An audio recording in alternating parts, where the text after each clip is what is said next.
Hello friends, in today's lecture we will discuss about application of engineering mechanics in heavy lifting basically. If we talk about heavy lifting, then there are basically two types of forces being used in heavy lifting. One is the pushing force and pulling force, and the second one is lifting and lowering forces. Okay, if we categorize these forces, so these forces can be categorized as horizontal forces. These pushing and pulling forces combine together to form horizontal forces, and lifting and lowering are basically the vertical forces. Okay, so these in this lecture we will analyze how we are using engineering mechanics in order to decide the pushing and pulling forces or the horizontal forces. This lecture basically deals with the horizontal forces. Now suppose this is a rigid body. A rigid body is that body which does not go any deformation under the action of the forces. Now this rigid body is at rest and we have applied some forces over it. After the application of the forces, if this body was at rest, then it will start moving. Either this is a condition of it. If it is moving down, then this force can either make it slow or can make it fast. If it is in direction of the motion, so it can either accelerate or decelerate that rigid body basically. Okay, now in the case of now this lecture is basically deal with the horizontal movement. And why horizontal movement we are discussing up? Because it is the need of the transportation. Horizontal movement is the need of the transportation. Okay, what transportation? Suppose we have to transfer the heavy goods from one place to another. If we talk about the girder erections basically in the metro projects, so the girder are basically casted at the casting yard. From casting yard we have to transfer or transport the girder from casting yard to the site itself. If we talk about the plant erection, so basically the machines or the machine parts are basically manufactured at the plant or manufacturing plant, and from the manufacturing plant these are basically transferred to the site itself. Okay, for the final erection purposes. So this horizontal movement or the transportation need are the basic criteria of heavy lifting, because if we are able to transport the element safely, then only we are able to do the lifting safely. Okay, now suppose this is the case over there. This is the object that is resting over a surface. Okay, now in order to move this object as per Newton's law, the force requirement is force is equal to mass into acceleration. Then only this object will move up, and there is this force must be greater than this frictional force. There is also a frictional force acting, and this frictional force is equal to mu into the reaction, and reaction is equal to the weight of the object. This frictional force is basically F, small f, is equal to mu mg. Okay, if we want to make this object move, then we have to apply a force. That force will be calculated using the Newton's law. F is equal to mass into acceleration. This is the basic funda that you must know.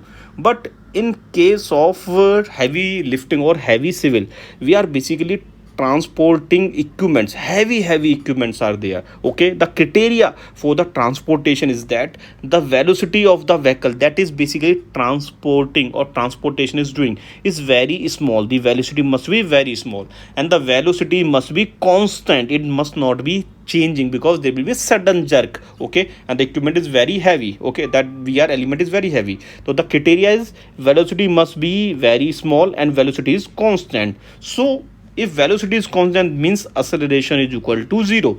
The first requirement is force is equal to mass into acceleration. This acceleration is 0. So this is basically the force. Okay, this part as per Newton's law is 0, but we have to overcome. But we have to just overcome the friction only, and the friction is given by mu mg. The first thing that you must remember, or you must always remember, for the transportation need, the vehicle that is transportation must be moving with very slow velocity, and the velocity is constant and acceleration is 0. We just have to identify the power requirement of the pulling forces based upon the friction factor only. Okay, the pulling force is equal to mu into mg. Okay, suppose there is a transformer and we have to transport this transformer to a site. From the this transformer is basically manufactured at a place in the controlled condition. Now it has to be transferred to the side where the transformer erection is to be done. Now this transportation can be done there are number of ways of doing the transportation. One is the using the rolling machine. Okay, second is the sliding machine. Okay, it is, we are talking about the transform any element, any heavy element. The transportation can be done using the rolling machine, using the sliding machine, and using the floating machine. Okay, this floating machines are basically in the marine. If there is something that is being transferred using the using shipping, when some element is being shipping is being done, carry with the help of the this sea, then shipping is one. Or sometimes we have to transfer the element from port to the erection site itself. Okay, this is also, in this floating machine we are using the barges. Okay, now we will discuss about the rolling machine, sliding machine, and floating machine. Now in the case of if you talk about the rolling machine, then rolling machine, for the horizontal movement, the trailer with puller is there, self-propelled modular trailer is there, rail wagon is there. Okay, now this trailer with puller and rail wagon, this has an advantage that it can give delivery from door to door, that is at the manufacturing place to the erection site.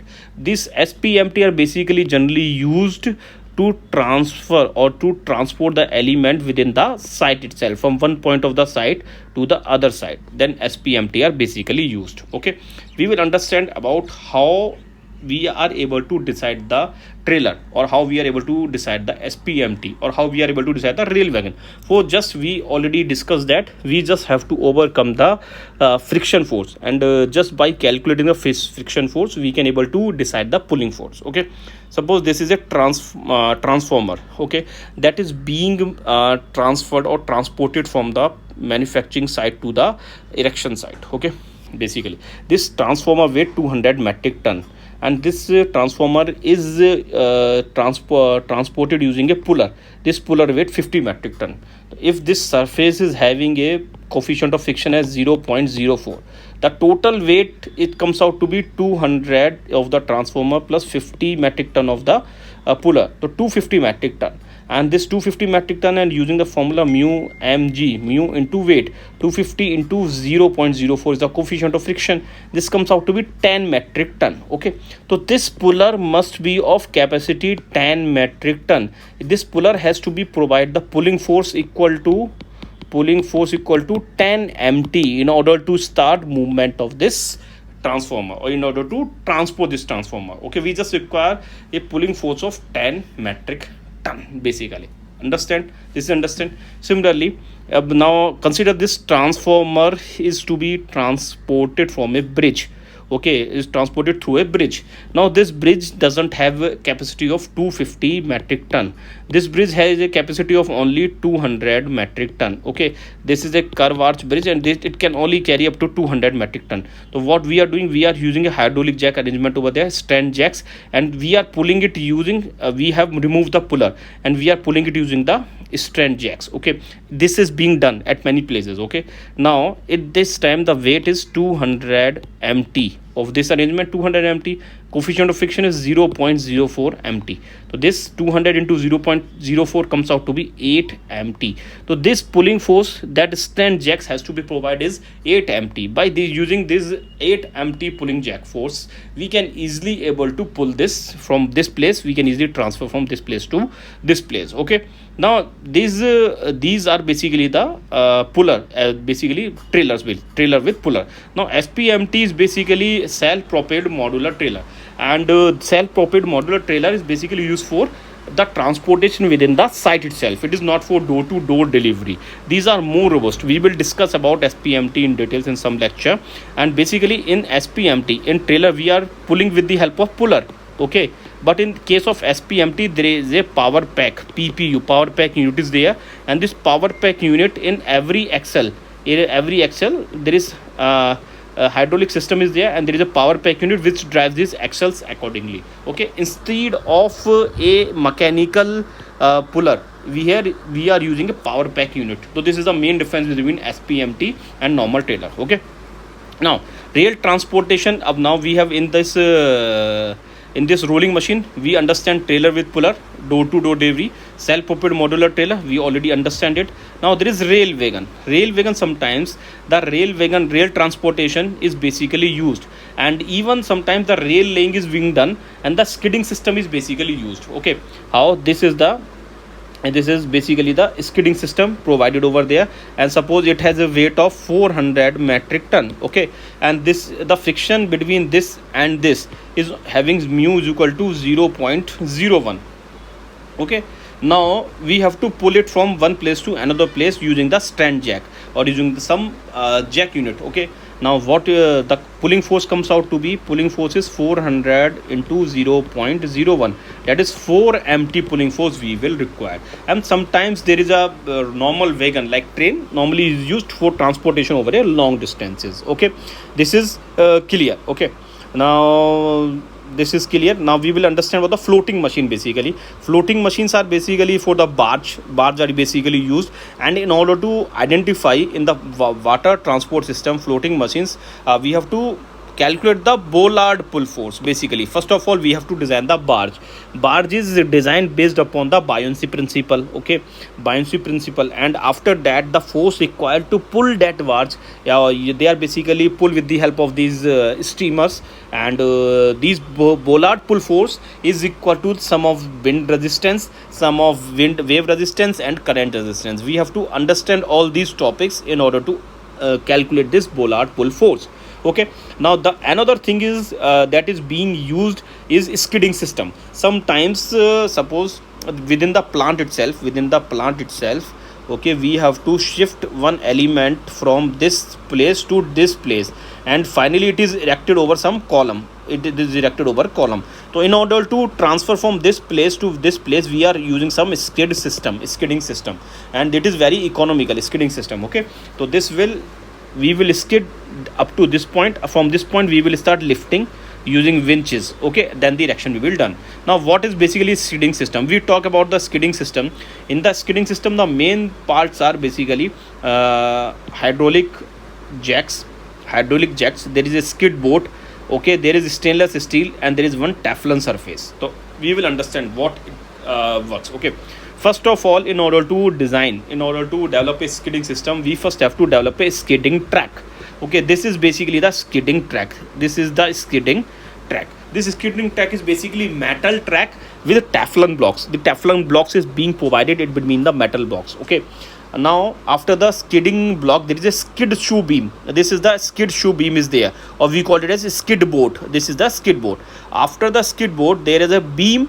There is a basically beam. These beams are basically provided in order to take up the load of the object. Okay, so what basically done, there is a point for the pulling. There is a point for the pulling. So with the help of the jacks, this system will be pull up. Okay, let is like this. This is the jack. Okay,